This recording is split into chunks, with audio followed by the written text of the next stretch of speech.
كذلك بالنسبة للحلبي أعتقد موقف معهم كذا، ومع الحلبي أنه سلك مثل هذا من مطاطع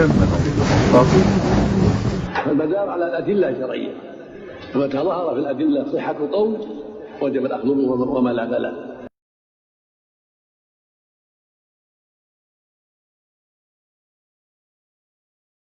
فإننا ولله الحمد وجميع مشايخ الإصلاح دون استثناء لسنا من الحلبيين ولا على منهجه المنحرف ولا على المنهج الجديد الفاسد لعبد الملك رمضان هداه الله.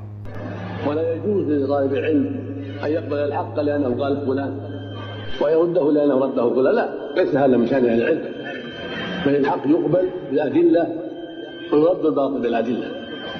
نعم. وليس الحلبي هو يعني مطية الامتحانات،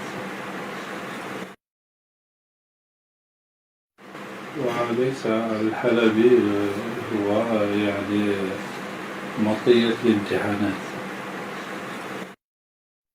افرضوا أني أخطأت كتب الباب 7، ألا يغفر كل هذه الأعمال وهذه المواقف وهذا المال؟ لا يغفر لهذا الذي قتل 100 نفس قبل الله توبته.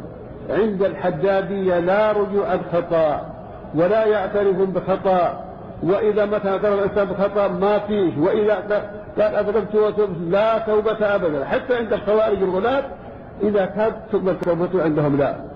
منهج خبيث لا أخبث منه ولا أسوأ أخلاقا من أهله.